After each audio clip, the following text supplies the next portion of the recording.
Greetings and welcome to this meditation group at the Unitarian Church on August 7th, 2025. We are beginning our time of gathering.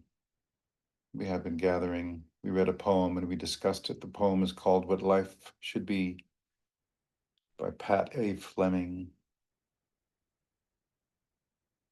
discussing some of the simple nuances and practices of life and living. So we've had that as a reflection. So if you're coming into this meditation without that background, you can find that poem, What Life Should Be by Pat Fleming. Or just follow along here. We're doing as we typically do, we normally do, sitting comfortably, becoming present, coming into the place of the here and now. It is all here. It is all now. There is nothing else.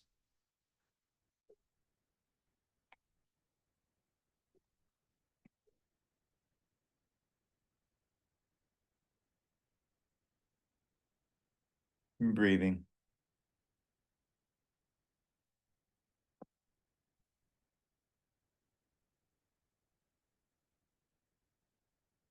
Slowly, gently, with your own fluid rhythm.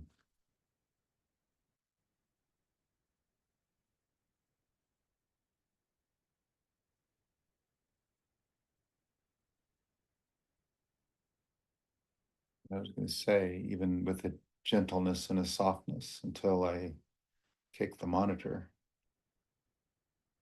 That's the point of distractions. It's not to stay on the distraction.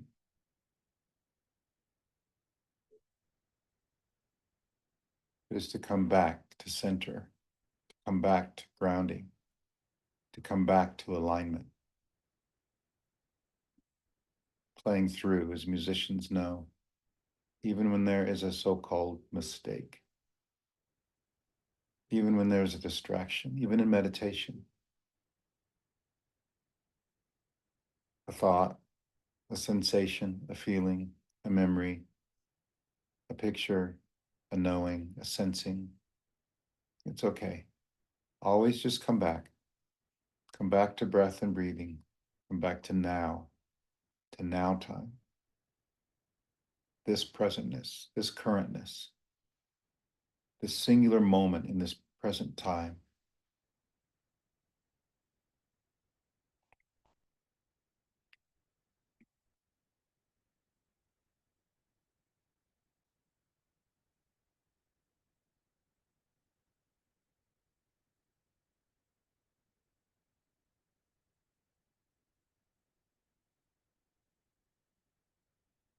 Hopefully you're coming more and more into the rhythms and movement of the universe as it flows through you, the calmness that you find within yourself through your breathing, soft, gentle breathing.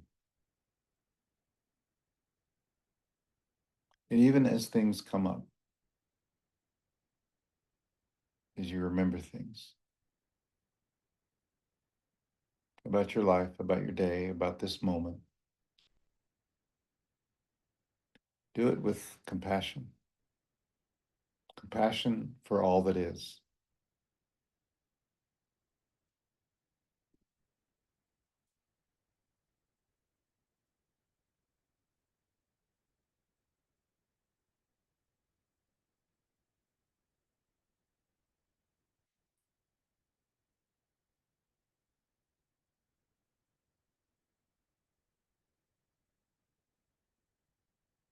What if you looked at your life and all of life, yourself and others, the events and circumstances that occur with compassion? What if you did that just during this meditation? Or even began that practice beyond this meditation as a way of living? What if you were compassionate for all things, for all people, for self, for others? Come into an experience with compassion and know where it comes from. It isn't anything to attain or achieve. It isn't anything that you get from outside of you. It's only something that you get from within you. Most notably in the heart space, the heart center. And you may want to just breathe simply, softly, in and out of your heart, activating the heart space. And finding the love and the compassion and the kindness and the goodness that's there.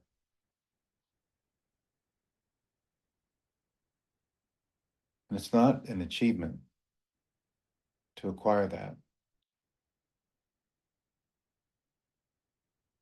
You're not gaining something that you don't have.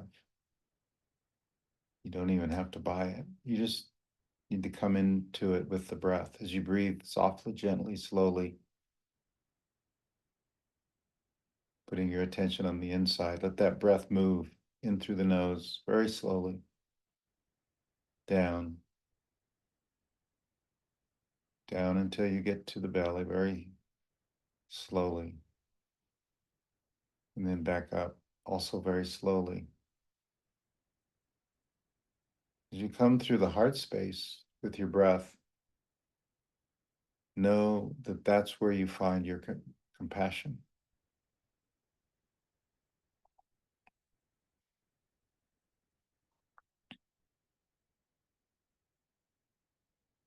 As the poem says, to learn, even while still a child, what this life is meant to be, going beyond even yourself. The author mentions overcoming tragedies, surviving the hardest times, facing the moments filled with pain, and still managing to be kind to self, to others. This is why we've come into compassion, because life can be difficult and challenging.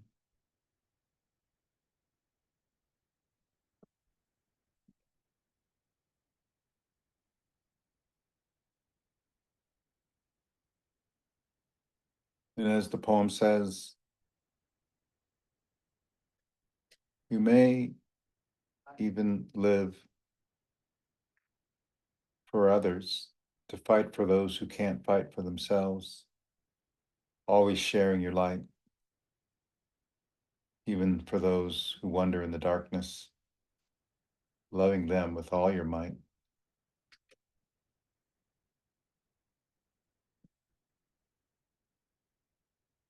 What if you were that strong, that powerful, that solid within you, that you had attended to you and nurtured a strong, robust sense of self, a strength in your inner being, that you could take what you have and apply it to others who are struggling.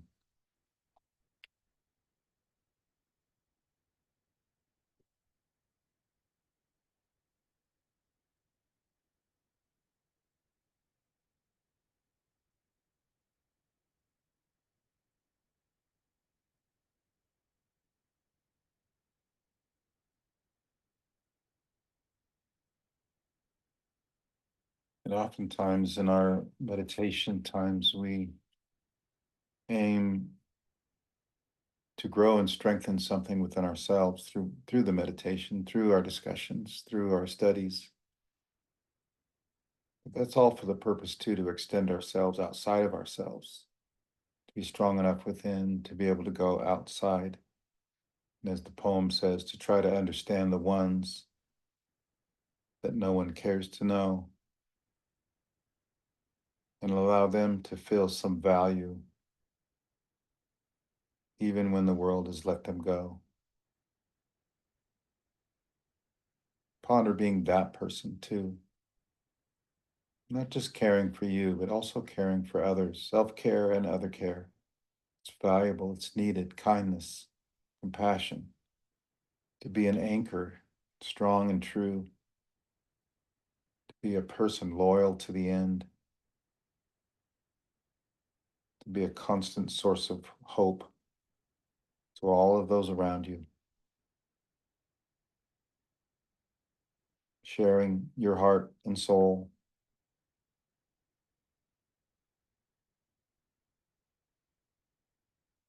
being proud of who you are, who you've become.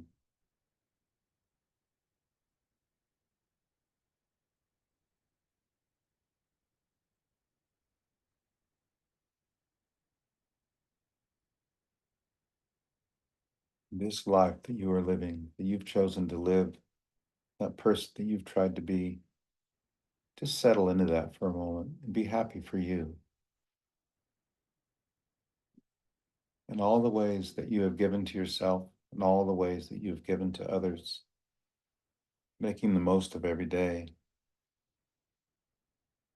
giving all that you are able to give.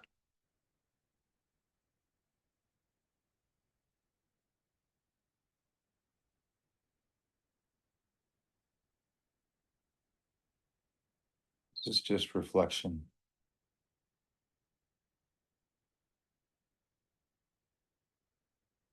looking at your life, looking at all of life with compassion, care, and kindness, knowing that everything is as it should be. Everything has unfolded in the right possible way for you, for others. There are no mistakes, only lessons. And lessons are repeated until they're resolved. And we are here to resolve karmic patterns, to learn,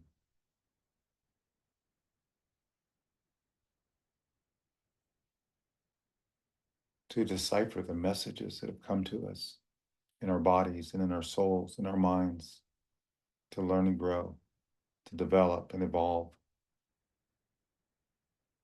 to live a life that matters, being someone of worth, to love and be loved in return,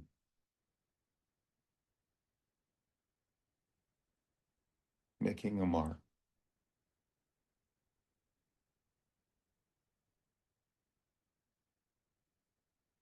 Because all that you do, all that you can do, is all you can do. And all you can do is enough. And you're enough. And the people around you are enough. And what has been given to you is enough.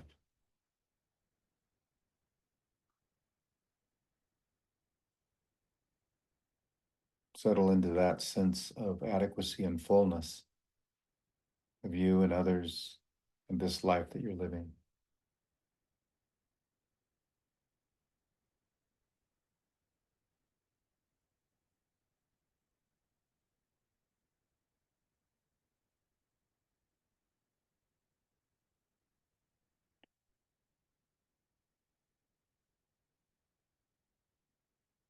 And then begin to come on back to this room or the room you're in, being present and current in this life that you're living.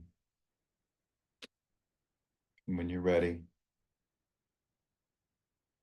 you can open your eyes.